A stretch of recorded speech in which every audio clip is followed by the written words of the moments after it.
Halo semuanya, saya Celin Kurniawan dari kelas Ekonomi A. Saya Vanessa Teresia dari kelas Ekonomi B. Dan kami hari ini akan melakukan presentasi tentang case study kita mengenai Indomie goreng. Nah, pertamanya saya akan membahas tentang perusahaannya dulu, yaitu PT Indofood Sukses Makmur. Nah, PT Indofood ini sudah didirikan pada tahun 1990 dengan nama PT Panganjaya Intikusuma. Nah, pertamanya perusahaan ini tuh patungan dengan perusahaan yang ada di Netherlands, dan pada akhirnya diubah namanya menjadi PT Indofood pada tahun 1994 dan kemudian melakukan IPO. Nah, produk yang kami akan bahas hari ini yang pastinya kalian sudah tahu dengan produk mie goreng, mau jumbo mie goreng atau mie goreng varian lainnya yang ada kuah atau tidak. Nah, kali ini kita akan membahas produk ini di dalam hal SDGs atau ESG.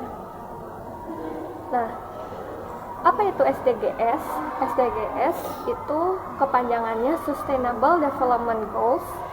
Nah, dan SDGs ini merupakan persetujuan global mengenai 17 tujuan yang sudah disetujui oleh 193 negara.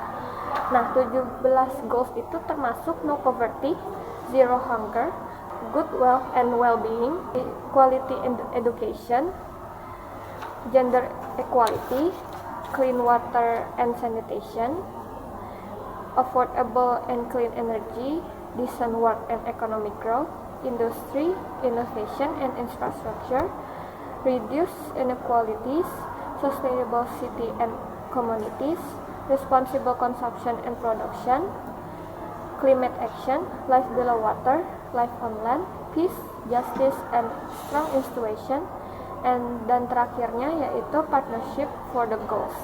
Nah, tujuan kita membuat tugas ini yaitu dengan menstimulasikan menjadi manajer di perusahaan ini untuk memperbaiki kekurangan SDGs yang di perusahaan ini.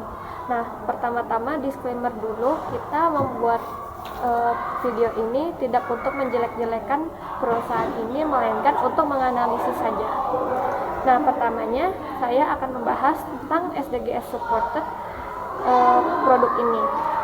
Nah, pertama yaitu SDGs 2, yaitu zero hunger atau tidak ada kelaparan. Nah, seperti yang kalian sudah pasti sering lihat, harga Indomie itu dimulai dari Rp3.000 per bungkus, yang merupakan terjangkau untuk orang-orang yang ekonominya kurang. Dan PT Indofood sendiri juga sering melakukan kegiatan berbagi makanan kepada orang yang membutuhkan atau yang habis terkena bencana. Lalu selanjutnya yaitu SDGs 8, yaitu decent work and economic growth. Nah, kita tahu kalau Indofood merupakan perusahaan yang sangat besar. Nah, dari perusahaan ini mereka menciptakan lapangan kerja yang sangat banyak, lalu menggerakkan industri pertanian dan peternakan lokal, serta meningkatnya ekspor dan reputasi lokalnya. Dan yang terakhir yaitu SDGs 9, Industry, Innovation and Infrastructure. Nah, Indomie sendiri itu sudah tersebar luas secara global, yaitu sudah tersebar ke 80 negara, dan Indomie sendiri juga sering meluncurkan varian baru. Nah, setelah SDGs supported, ada juga SDGs unsupported. Isu yang pertama ada SDGs 1, mengkonsumsi Indomie secara terus-menerus bisa menyebabkan penyakit seperti kanker dan gangguan ginjal. Biaya pengobatan juga tidak murah. Dan maka itu solusinya untuk isu ini adalah membuat kampanye mengingatkan bahwa Indomie bukanlah makanan pokok atau utama dan hanya dimakan saat waktu-waktu darurat saja. Nah, untuk source analysis-nya, yang pertama ada strength, meningkatnya kualitas kesehatan masyarakat. Kedua ada weakness, dapat mengurangi pendapatan perusahaan dikarenakan beli saat hanya waktu-waktu tertentu. Terus ketiga ada opportunities, masyarakat menjadi lebih sadar dalam mengkonsumsi Indomie untuk jangka waktu panjang. Dan terakhir ada threats, Ada posibilitas masyarakat terlalu ketergantungan dengan Indomie dikarenakan ekonomi yang kurang memadai. Nah, yang kedua ada SDGs 3. Indomie itu kurang serat, vitamin, dan mineral, tapi mereka kaya akan karbohidrat, lemak, dan natrium. Nah, karena itu kalau sering makan Indomie bisa terjadi diabetes, tekanan darah tinggi, dan obesitas. Solusi untuk hal ini adalah menambahkan sayur-sayuran seperti sawi hijau, wortel, bayam, dan lain-lain. Mereka juga bisa menambahkan daging ayam tanpa lemak, seperti dada ayam rebus. Untuk SWOT analysis ada yang pertama string. Indomie dapat menjadi produk yang lebih sehat untuk dimakan dalam jangka waktu yang dekat. Yang kedua ada weakness, membutuhkan bahan pokok yang lebih untuk memproses sayur-sayuran dan daging yang akan dikemas bersama mie. Itu juga butuh modal lebih. Ketiga ada opportunities. Indomie bisa menjadi produk yang lebih sehat, mengurangi kemungkinan terkena penyakit seperti diabetes, obesitas, dan lain-lain. Terakhir ada threats.